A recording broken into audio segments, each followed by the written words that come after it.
Hi guys, welcome back to the Blading Physio YouTube channel.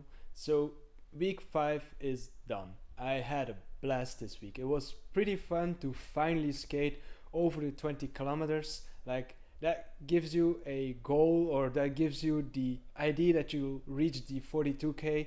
Although it's only 22 kilometers, it felt pretty good to skate above 20 kilometers. So yeah, that was pretty nice. And also I'm pretty excited about my average speed on that 22k skate. The only thing that pulled the average down was me skating towards there.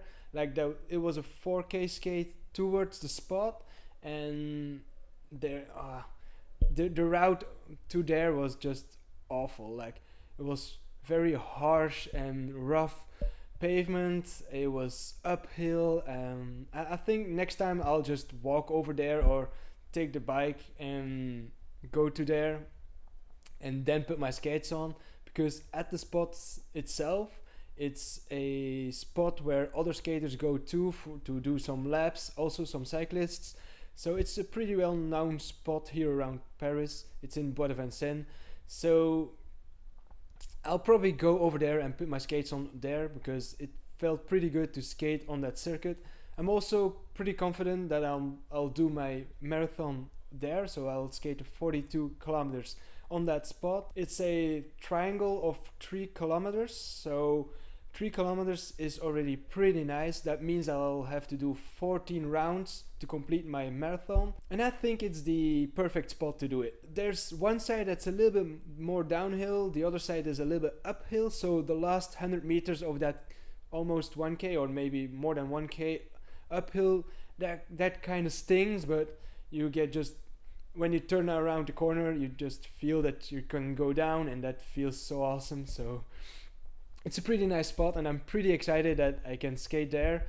I went there in the morning, so I had a beautiful sunset, and yeah, it really clicked. It was pretty nice to do it.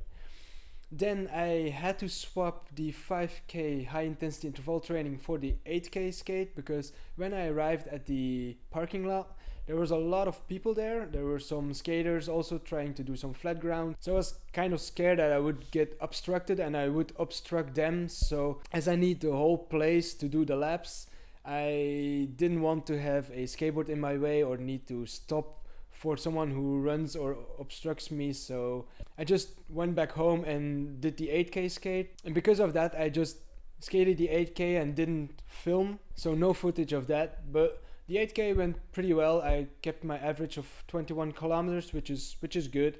It's not the best, but I was already glad that I could do something that day, or at least complete the training for that day, although I had to swap it. The next day I did the off skate. The off skate, there's some new exercises this time, 3 rounds of new exercises. I'll explain the exercises at the end of this video. And then this morning I did the 5k high intensity interval training. That went pretty well, although that Strava couldn't really record my motion. It rained here last night, so the pavement was wet. Luckily under the bridge where I skate it was dry, so I was able to do my laps. I just had to shorten the circuit a little bit, but it went pretty well. But as you can see here, Strava just didn't really cooperate, or it's just the GPS who couldn't track me at all, just because I was under the bridge. So I focused on timing. Like I calculated that if I would have an average of 20 kilometers an hour, that would take me 15 minutes to complete 5k. So I based myself on 50 minutes of high intensity interval training, and I think that would wrap up 5k in general. So the only thing I need to talk about now is the exercises. So some new exercises, I just want to explain them so you know what to do, or you know how to perform them. So the first exercise is the 45-minute skating jacks. You know this exercise, it's in the previous 4 weeks too, so it's just 15 seconds longer than the previous one. And the skating jacks are followed up with ice skaters. Here it's important to put your weight on one leg and bring out the other one, but try not to put some weight on the other leg. So keep all your weight on one leg. Keep the knee in the same line as the toes and put all your weight on one leg and just bring out the other leg 20 times. You'll feel it burn, you'll feel it sting. It's a pretty heavy one after the 45 seconds skating jacks, but it's really worth it because it's one of the motions that you're gonna do while skating. You'll need to be stable on one leg, so that's why I put it in there. After that, there's the horizontal skater movements.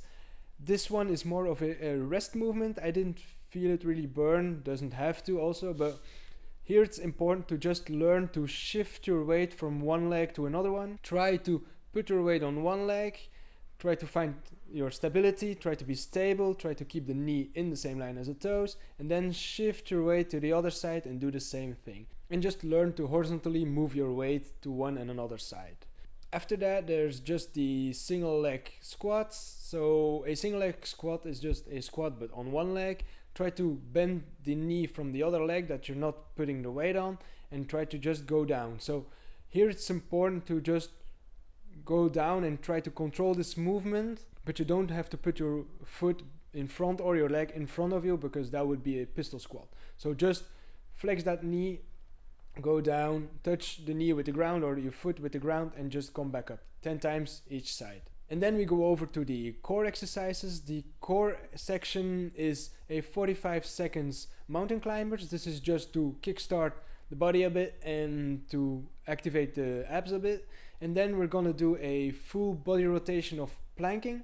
So the first one is just a normal planche for 30 seconds. Then you go to one side to do a side planche. Then you do it on the back, so a reversed planche. Try to activate the glutes, try to keep up that pelvis off the ground, and then you go or return over to the other side, so you have a full body rotation of training stability in your body. And then last but not least exercise is the Russian twists. Russian twist is just keep your legs up and try to twist your body from one side to another while touching the ground, or when you turn to one side, touch the ground, then turn the other side. And this is just try to control this movement, try to keep the legs still, which is not always easy. And these exercises, 3 rounds, you'll feel it sting, you'll feel it burn, but it's a pretty nice workout and it really helps you in skating. So this off skate exercises really help you on skates to push out harder or to be more stable, to learn to shift your body from one side to another side. So this is also an important part of the training. And with that being said, I think this is all. I'm pretty excited about the 20k skate. It was a beautiful morning, it was a beautiful route to skate. So yeah, I hope that this video isn't too long, but I'm just really enthusiastic about skating more than 20k. So next week will be good too. It's kind of the same like week 5, but a little bit more. So I believe we're gonna skate 26 kilometers, then a 5k high intensity interval training off skate, and a 14k if I'm not mistaken. So gonna be good. It's just kind of the same thing, but a bit more of kilometers, which feels good, which feels great even. So I'm pretty excited for that. Hope you enjoyed this series. Leave a thumbs up if you liked it, subscribe if you haven't, and if you have questions, drop them in the comments or hit me up on Instagram, and we'll see each other in another video, guys. Thanks.